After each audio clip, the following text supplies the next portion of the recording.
welcome to Try Can't Even, Project Zion podcast series where we chat with young adults about life, faith, struggles, and joys, and why they choose to stay active in Community of Christ.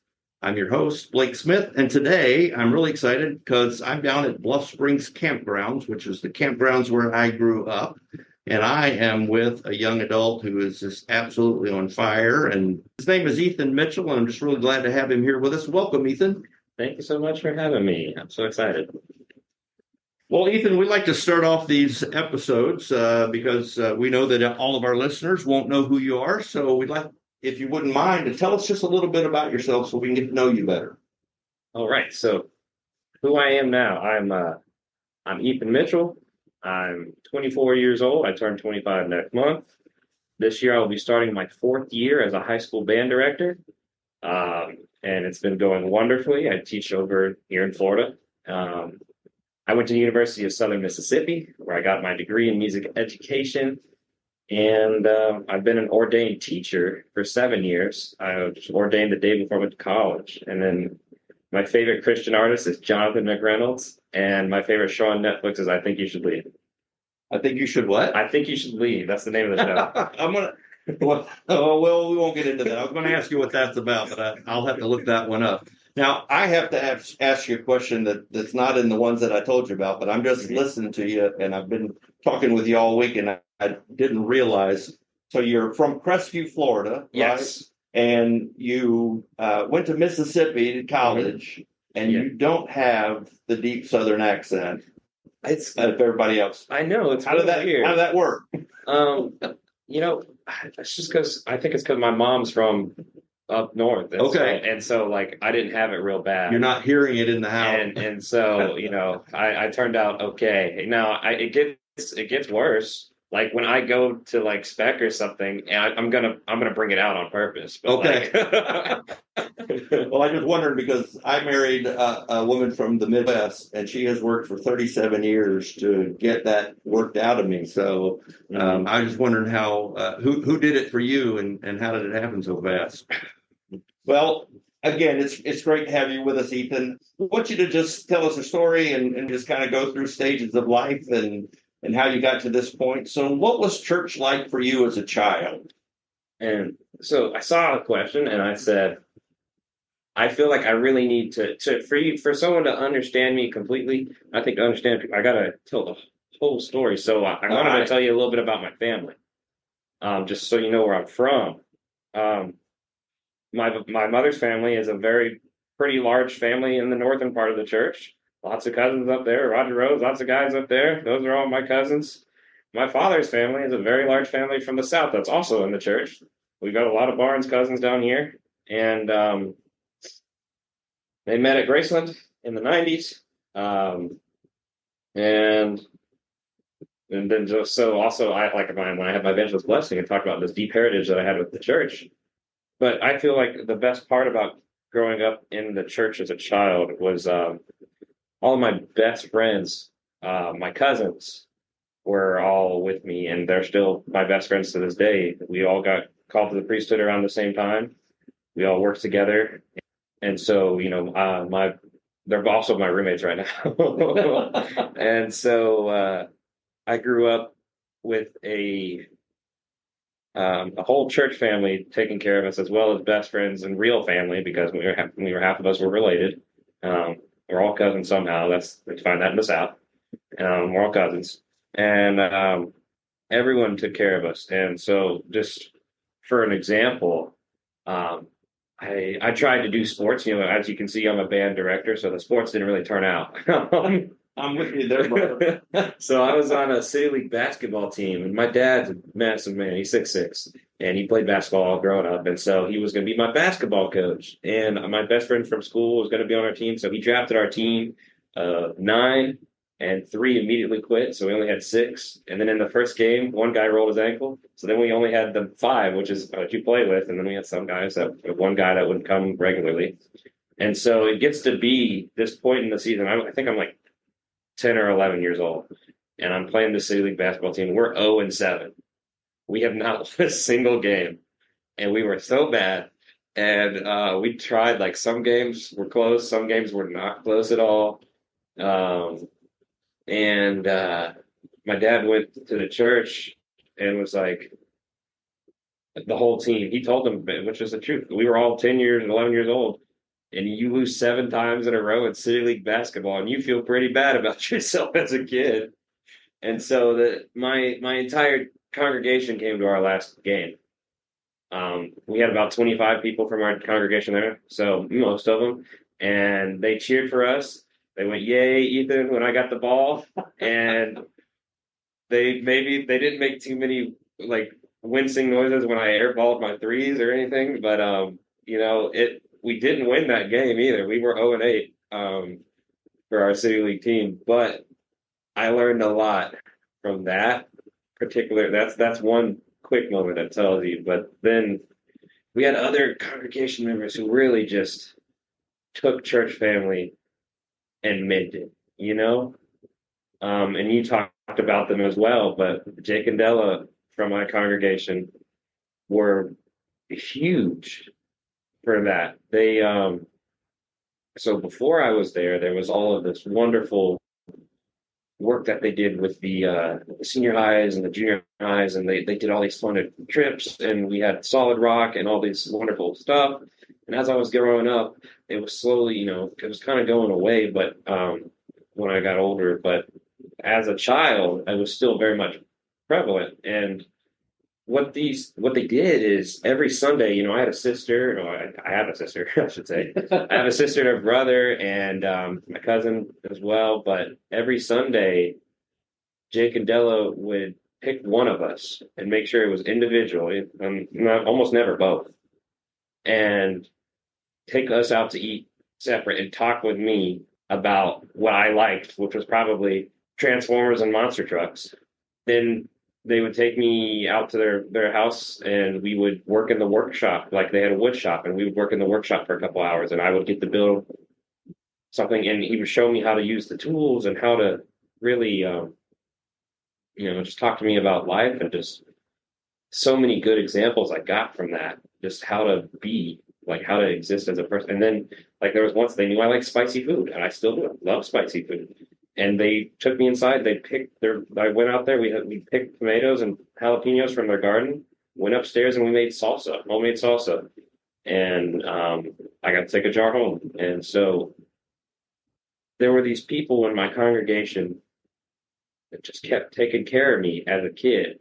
And then so I get to be like, I make it through elementary school, all great, and I'm an ideas guy. At that point in my life, I'm already an ideas guy. And so it got to be, I was baptized in the church, confirmed at 8, and I was a full member of the church. That meant I could go to business meetings. And so I was in this business meeting, and my pastor's name was Tom Buscavage, and we were voting on who would do what for the year, like plan what events. And it got time to be our trunk or treat thing. And we said, who's going to do the Halloween event, the fall festival? Nobody raised their hand. So I raised my hand, and I was like maybe 13. Wow. Yeah. And I was like, I think it would be really fun. And I saw half the congregation gasp, say, like, appalled, like, this kid could never. And there was murmuring and stuff. And Tom shushed everyone and said, all right, Ethan, you're in charge, and I'll help. And Tom sat me down like 2 or 3 Sundays, and he just asked me what I wanted, and he'd write it down. And then I did what I could, which is I really wanted to have a Kool-Aid contest to see who could make the best Kool-Aid and who could make the best cupcakes. And so we had a Kool-Aid contest, cupcake contest, and some games that I wanted. And then what Tom did was Tom took care of everything else that I didn't see. Tom made sure there was food. Tom made sure everybody was going to be there and invited people, made sure we had all the announcements and stuff. Well, I got to help make the announcements too. And at the time, I was like, this sucks. I wish I was completely in charge. But I realized, no, it doesn't. Nobody would have ever let me do this. And so that's what it was like to grow up in my congregation. And was that from when I was able to talk, they knew they cherished. I felt loved, valuable, helpful. I was given tasks. I was allowed to take up offering. I said prayers in church. I was involved in my congregation from before I was baptized. And as I grew, it was slowly add more things that I could handle until it got to the point where now I'm 24. I'm on the pastoral team for my church. I preach regularly. I preside regularly. And I do Bible school. I do all these things. And it's no longer, we can't let this kid's too young. Every Sunday I go to church, they come up to me and say, I'm so glad you're here. And so as a youth, that's like my what church was to me as a child. My parents didn't let me choose necessarily, but I didn't have to because I wanted to be there. So I was never given the option to not go to church. It was just like what we did. Like, because my parents were both there. My parents both went every Sunday. But as soon as I got there, I had my needs met as a child. And that radically helped me start. I had Bible verses. Oh, it was Wednesday night scripture services, and I'd invite my friends to Wednesday night scripture service because they went to their own churches. Right. On Sunday. Their parents, whatever denomination, and I was in the converting business. And so I just invited them to come on Wednesday nights because we always had food. And then afterward, we'd play games. And we have prayer service and memorize some scriptures and learn about some stories. And it was a lot easier to invite people to that than the regular church because most of them were free. Yeah, so it sounds like there was just this really deep investment in you and the young people, and not just, it's okay, here, we'll let them do a token thing. But when you talk about Jake and Della having you over, picking you out individually, listening to you and responding, like letting you go and pick the tomatoes and the jalapenos, and really you knew that you were heard. Those are great things. And there was my current pastor who asked me to be on the pastoral team. I remember when I was 15 and I hadn't really talked to her that much. We were maybe she taught my Sunday school class once or twice. We had a board game day at church. After lunch, everybody came back to play board games, and she asked me to play Scrabble with her because I was a word guy. That's what I did. I was good at grammar. I was good at reading. I loved reading, and so I was 12, trying to win at Scrabble, and that's the kind of thing that stuck real hard. And so it's probably hard for you to say because I know you mentioned that it was not an option for you not to go to church. And I kind of laughed when you said that because earlier this week, and again, we're at this reunion, and I did not know that Matthew was your brother at the time, but I had said something to someone after the first night of campfire that I was so impressed that when you, as the campfire leader, asked for people to stand up and offer prayer at the end, that 7 youth stood up to pray, and one was this really tall, teenager that usually is by that time too cool to do anything. And I said, so I was just really impressed by that. And someone said, yeah, because his mama would snatch a knot in his head if he didn't get up and do it. And for those of you who don't know Southern, that's just a figure of speech. But I get an idea of how non-optional it was for you. Yeah, I wasn't expected to participate. I was expected to behave, but like I said, that's kind of a Southern thing. But make sure I was yes sir, yes ma'am all the way, and learned a lot. That's great. So you mentioned about you and your cousins being ordained and coming up together, and being 24 years old. That had to have happened somewhere in that high school, college age. So tell us a little bit about that journey as you moved into teenage years and got you where you are today. So I started getting a lot closer with my church members because I was they were coming to my concerts. I joined band in middle school, and I wanted to play jazz. I was a tuba player, and there was no tuba in the jazz band. And so I started taking bass lessons from a young adult in our church, or he was a young adult, probably like finished college or was in college. I'm not entirely sure, to be honest. I was taking bass lessons with him, and we played from this old book from the '70s or whatever. It was hilarious.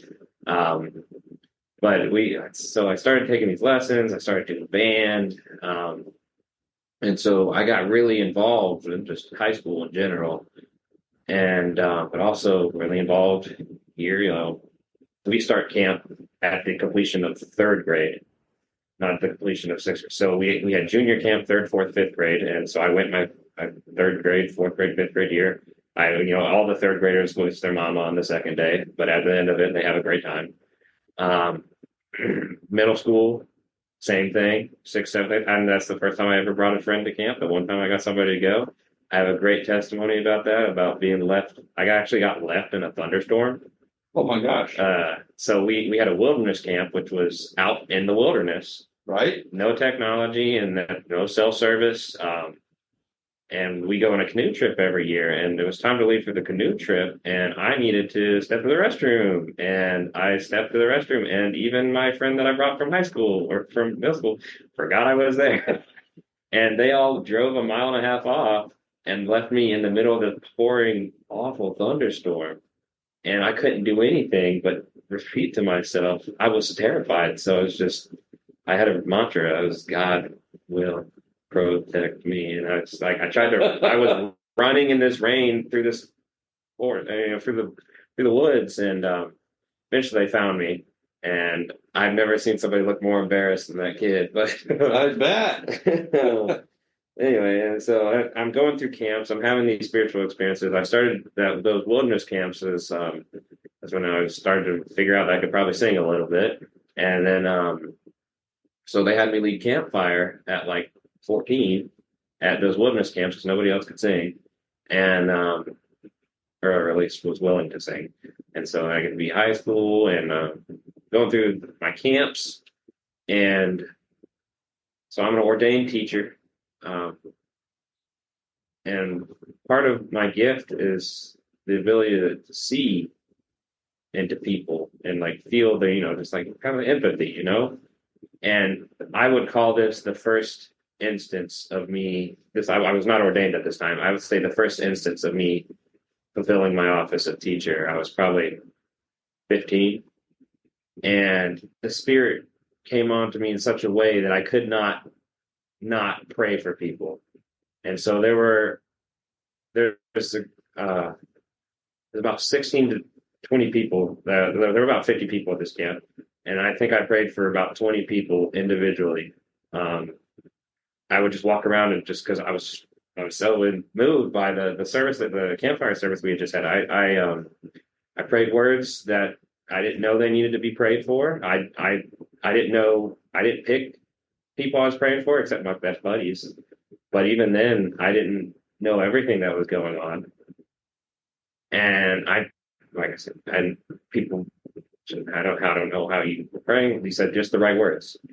And so that was like when I was 15, and I'm still going through. It's about this time when I get asked to share testimonies a couple times, not sermons, testimonies, and building up my band career, working. I joined I'm in 4 band classes at my high school, dual enrolling college classes, so I could make that happen. So I'd go to school from 7 a.m. to 9 p.m. at night, and have rehearsals all throughout that. It was nuts.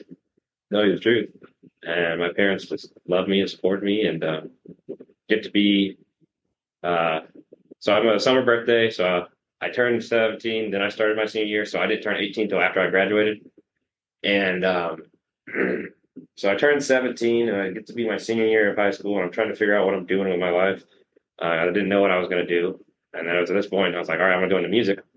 Also, I should say, I went to Spec. Spec was lovely. Love Spec. I performed at Spec a lot, and that helped me a lot. Just really enjoying living up those rock star moments where I'm sitting there with a huge, a actually good rock band on stage. Those are great performances. I have them. I look back on them; they're wonderful.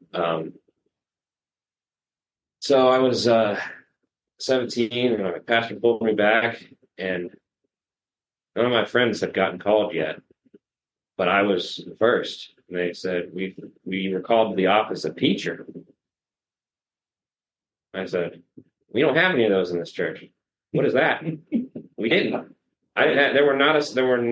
The last teacher we had that was a teacher that was not called to something else had passed away a couple years earlier. And I was like, what do you mean I'm called to the office of teacher? What the heck is that? Because I'm not a teacher. Not necessarily. And so that's when I found out that we had several members who were teachers who were now elders or high priests or other things.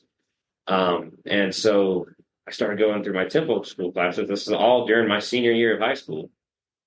And so I did temple school classes. We did them one at a time. I think I started with Intro to Ministry. Then I think me and my cousin, this is when my cousin Reed gets called to the office of priest, and my friends Tyler, Tristan Ward from Baton Rouge get called to priest. And so there was also that, why are they priest and why am I a teacher? Sure. And then my last cousin, he finally gets called. He got a call around this time to teacher as well. After I finished my classes and stuff, and so graduate high school, sang at graduation, scariest performance of my life, in front of like 10,000 people, a cappella. And it finally gets time, so I have my evangelist blessing, my first evangelist blessing, because I'm about to go to college and I'm scared. I decided to go to the University of Southern Mississippi, which is in Hattiesburg, Mississippi. And what you need to know is that's 3.5 hours from my house, and 90 minutes from any congregation close to that. And so I was going away to a place where I didn't know anyone for sure.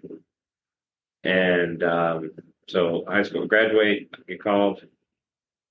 So I get my evangelist blessing 2 weeks before I turn 18. I turn 18 on July 30th. A week later, August 6th, I get ordained. August 7th was my first day of college. Wow. And so I just get ordained. I get shipped off. My parents leave me at the college. And you're not near a church.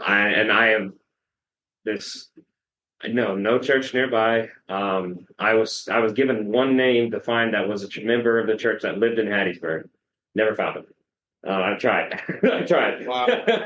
Tried. I don't know if they moved or what. Like it was literally a name. I was like, I don't know how to find this person. I'm not a detective. I'm a music guy. And so I start August 7th at marching band camp of college. And so now I'm surrounded in this room by 25-year-olds, 20-year-olds, 22-year-olds. And it's state your name and a fun fact about you. This is me in my section. I said, my name's Ethan Mitchell. And I didn't want to say I'm a priesthood member yet. So I said, but I did know that I was patient man and that patience was the key to peace. And instead of saying, I'm a pretty patient guy, I said, I'm Ethan Mitchell and I'm difficult to make mad. Huh. And boy, let me tell you, I got ordained that day. Then that week those weeks were some of the hardest weeks of my life.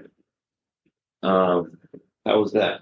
So this is I think that's one of the testimonies I feel very proud of. But I knew at that point they said, "Oh, we'll see about that." You know how boys are, and college kids, and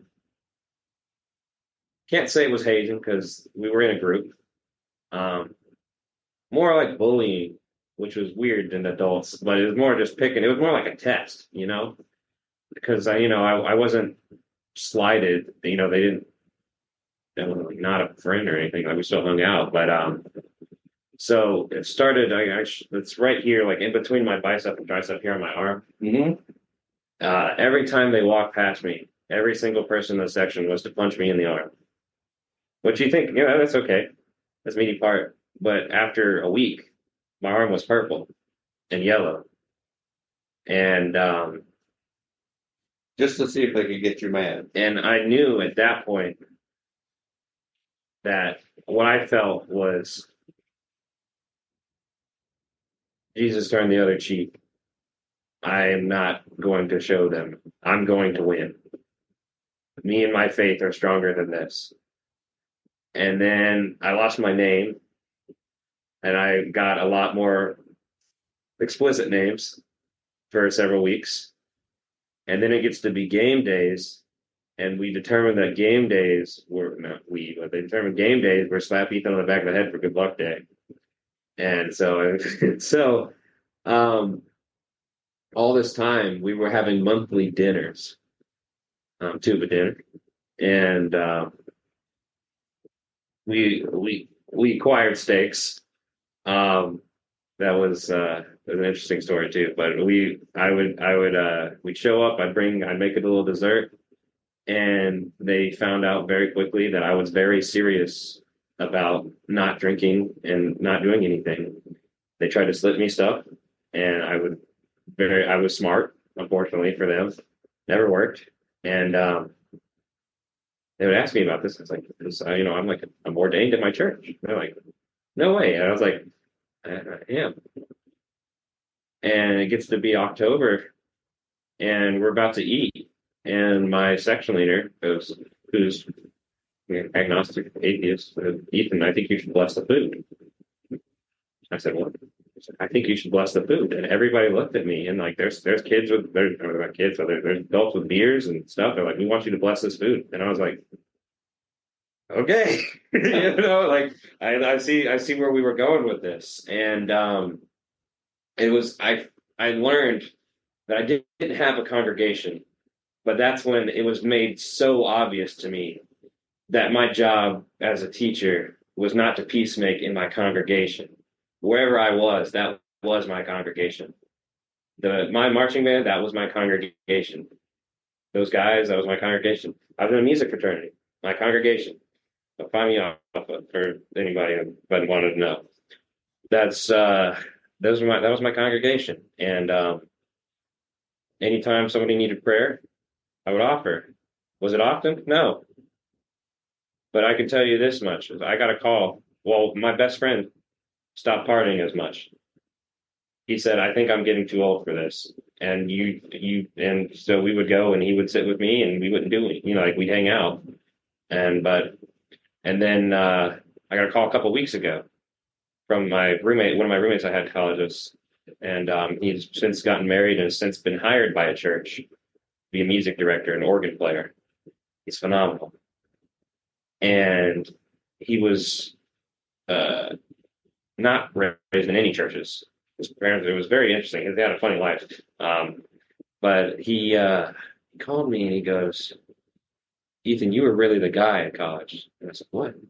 What are you talking about? Because at the time, I had a lot of struggles in college.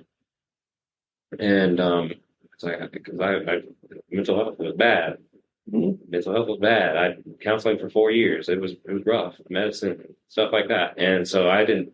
And he said, you were talked a lot about this, how I was there. And he's like, it's crazy to think that you were Christian, but you didn't know me as a Christian yet, because he has since converted to, been baptized, and wow. He wasn't a Christian when he took that job at that church. Well, he had taken another church job and was like starting to like listen to the sermons and stuff because, we were musicians, we needed money, right? And so he gets paid to play the piano. He might as well listen while he was there, and so he wasn't a Christian until recently. And I was the only one from college that he invited to his wedding. Not that everyone else sucked or anything. It's just, we were just really close. And he called me like 3 weeks ago and was like, I want you to know that like you meant a lot to me. And like that, you saying all that. And so college, high school, that's when I kind of developed my personality, and really started to figure out what it was the teachers done. So I've been a teacher for 7 years.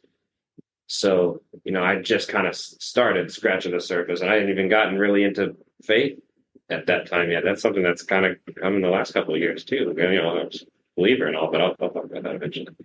Um, but it was such a hard time for me to go through.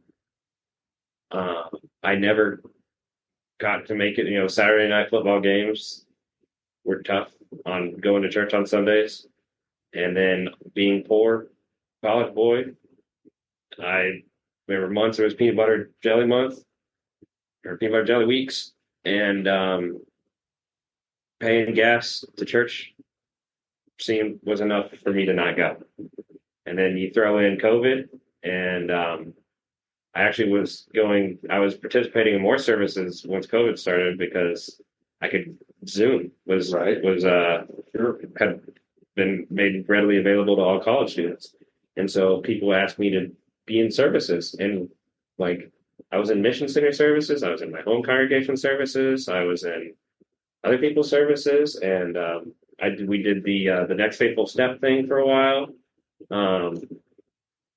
And so it was, you know, I was getting to participate more and more, and all this time I finished my degree and get through. You mentioned that your faith is something that's really built in the last few years, and yet it sounds like faith was a really foundational point for you. I mean, Yes. Not everybody survives college in the first place, to be bullied and pushed and kind of prodded like they're going to make you their project, and yet you held strong through all of that. To whom do you give credit for that? So that was faith. And who do I give that credit to? Probably my grandmother, my home family congregation. I felt proud of that, and I wanted them to kind of know that, you know, well, I wanted to stay faithful, but I had just been ordained, and I knew I wanted to reflect Jesus as a peacemaker. That's what I was called to do. As someone, like I told you, with this deep heritage in the church and this family that had supported me this whole time, I was ready. So you've been through all this. Sure, you were raised in the church. You've got deep heritage in the church with the family connections and all of that. You've got friends and colleagues who are part of other traditions, folks from your band days in college who have gone out and gotten jobs in other traditions and stuff. What is it that's kept you in Community of Christ? That was something, you know, I had considered that in college. I was a priesthood member, and I was like, there's no church here. There was a Mormon church. So I started meeting with the Mormon missionaries, and I wanted to know the differences. I went to maybe one or two services there, but I can't get behind it. You know, it's not like, you know, I'm sure that's for some people. It's just I know what having women priesthood members did for me. I know that having those priesthood calls not be given at a certain age. I knew that having, I'm the Book of Mormon. I'm on board. We studied the Book of Mormon when a couple of my Sunday school classes at the high school, which is tough. I've learned, I lived those ideals. That's why I'm a very reflective person. So I'm a deep thinker. So all this time, I was thinking to myself, who am I? What am I going to be? And I took those role models from church, and I said, I'm going to be this peaceful person like Jake. I'm going to listen to those who want to help, like Tom was my pastor that one time, who wanted me to do that thing. I want to be able to be gentle with youth, like Jacob, who was my counselor in senior high camp. And I felt all that, and I said, you know, this is who I want to be. And when I made this list of all these characteristics that I wanted to have when I died, what legacy I wanted to have, the church's values were evident, and how to treat people, and how I felt about different questions that just come up. It was seemed like I was almost always siding with the church. It's crazy how that would go. And then just more recently, even more recently, I've had like, it's not that I wasn't fully awake and ready to respond, but I was, we've been talking about the sower all week. And I had been on this path. I graduated college and immediately started working. I got a high school job right out of college where it had been run to the ground. Band had 30 kids in it. Everyone was mad. The band room was disgusting. It was a bad situation. We got fired halfway through the year, that kind of deal. And I come in 21 years old. Wow, in a high school. In a high school, about to start teaching. And they say, we need you to make this. So I immediately rebranded, did all this stuff. And so it was hard for me to, it's at this point in time where I had a second evangelist blessing, I should mention. Right. And that did wonders. Because I was really worried about this career because I really want to do it right. And I can tell you, first year teachers always say their first year is horrible. Not my first year. My first year went great. I have nothing but to thank but God and my family for supporting me.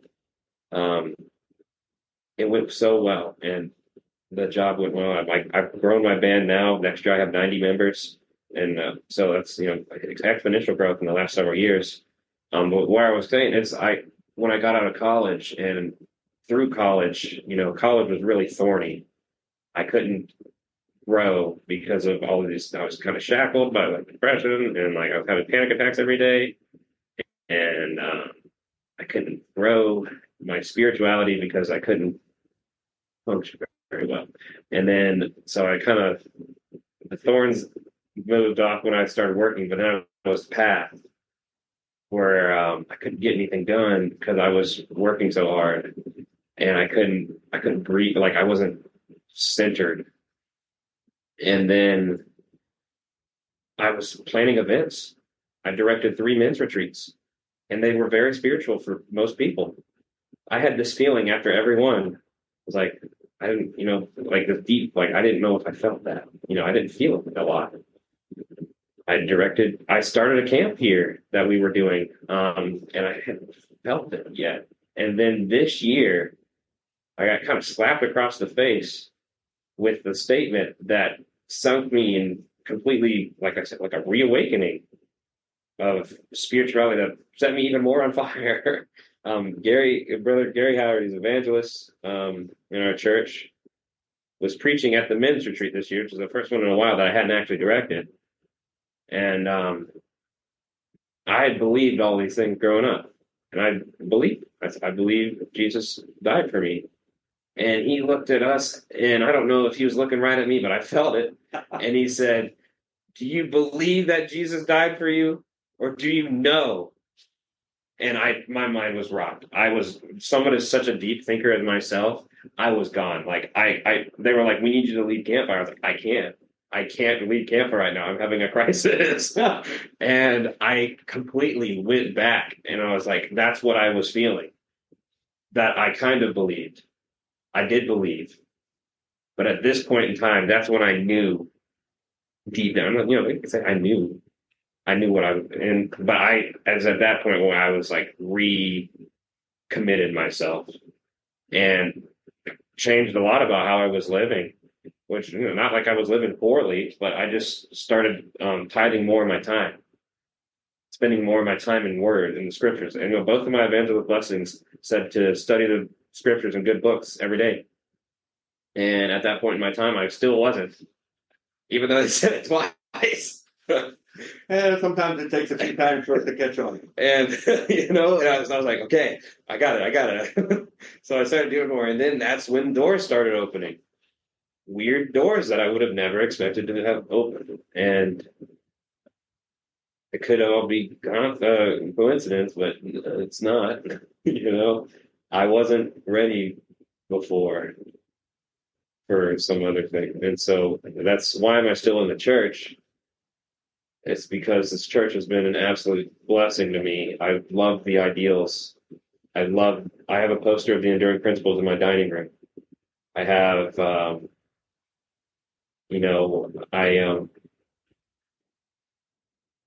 the mission initiatives. I've had those memorized since I was 14, 15, first spec probably, IYF spec 2014. That's I considered those. Like I thought about those when I was in college. I was like, I wish somebody would have touched my poverty right now. I'm hungry. No, it wasn't that bad. But like I was like, I'm pursuing peace. And then developing disciples to serve. I'm going to invite people to Christ in my own way. Because I know I don't like being told to do things. But I felt called to be this example, and that's so that's I have decided this church I believe in it, and I do like the believe the thoughts about it, us not being one true church, and I do like there's as far as the Christian faith movement goes, I believe there are going I don't think if they go to other churches they're going to go to hell. I love my friends that go to other churches, and I know that we have talked about our faith, and they're just as spiritual. I went to a wedding that was not Community of Christ, and it was deeply spiritual, and I loved it. And it was my best friend from high school, and so I wouldn't. I don't put down any other churches. Not really. I'm sure they have their moments, but that's not what I'm supposed to be doing. I'm supposed to be the peacemaker, and I'm supposed to love. And we're a community of Christ. Whether that means I'll tell you. I'll give you one example. I was at one conference last year, and I was with a group of young adults. There was an elder in our church from Lexus. There was me. I was a teacher.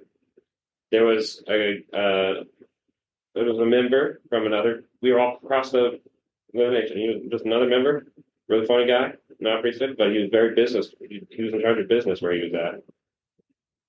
We had a guy that was with us that had done. He was like part of a satanic church for a while, but was checking out our church.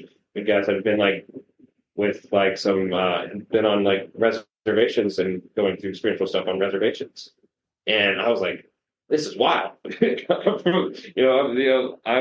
I am, this small town Southern boy, up here. I don't know if I'm a small town Southern boy. I am, but I'm up there, and I'm just like, I did that was not unnoticed on me. That moved me a lot to I thought a lot about what community meant at that moment and what community of Christ meant. It's a calling, and I agree. There should be a community of Christ. Awesome. Can you tell us? So, what are your hopes for Community of Christ? I am, I'll say it a minute times. I'm a teacher. I'm an empath. That's just kind of comes with the trade. I feel a lot of things. I've been to 2 of the last 3 world conferences, and there is so much tension. It hurts. I feel like I have to go, so I could just be to drop it just a little bit. I'm very excited for the next one. It's in June. That means so I won't be in school, so I can go. I had to take unpaid time off to go last year because I was 7 days off from teaching high school. But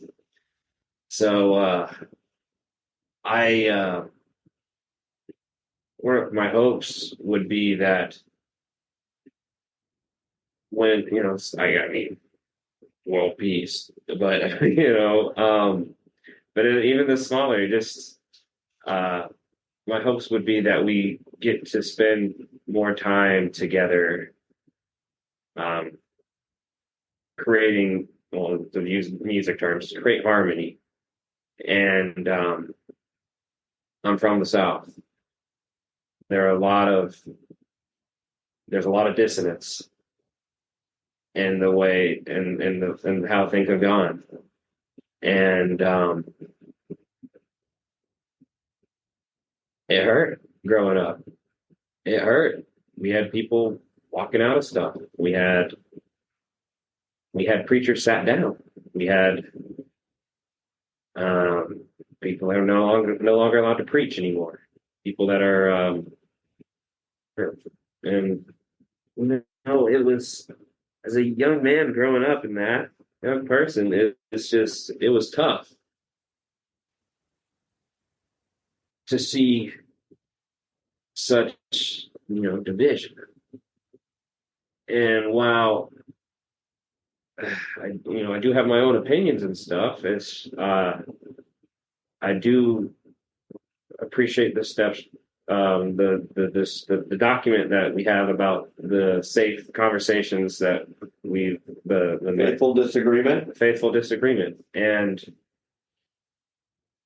I think there's a certain level of,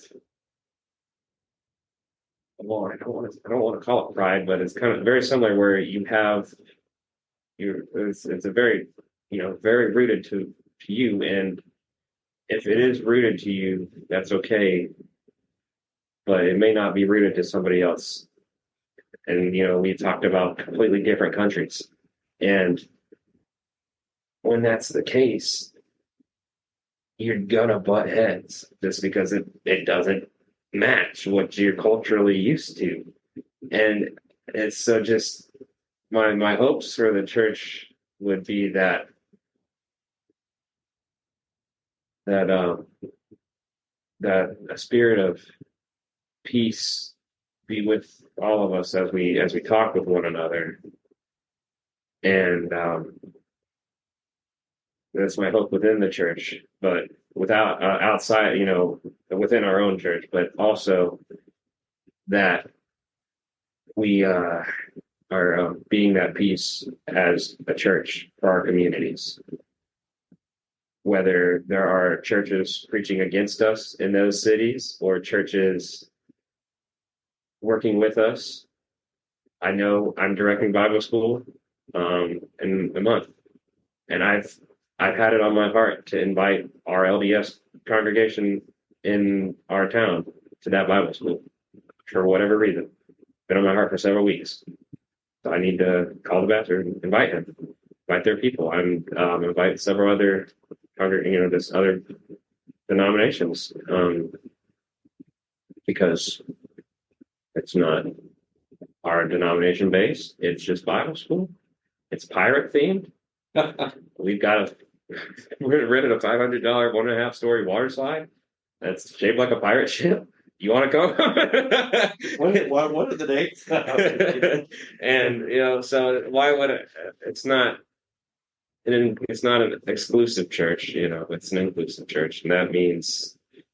So our hopes is that peace, peace, peace, peace, and peace. All right. What is it that you need the church to hear you say? I'm not sure if it's the people listening to this that may need to hear this, but they can pass this on to their congregations. But do not lose hope. Keep growing the talents and gifts that God has given you till you feel you absolutely must share it. Share those gifts and bring Christ to your communities with the love and peace that is the Holy Spirit. Very nice way to wrap things up, but I don't want to wrap it up completely because I just want to say, is there anything that you'd like to say that I haven't asked? I've loved having you down here this week. It's been wonderful. And I am grateful. One of the things I love are creative solutions to ongoing problems, and I love to find out.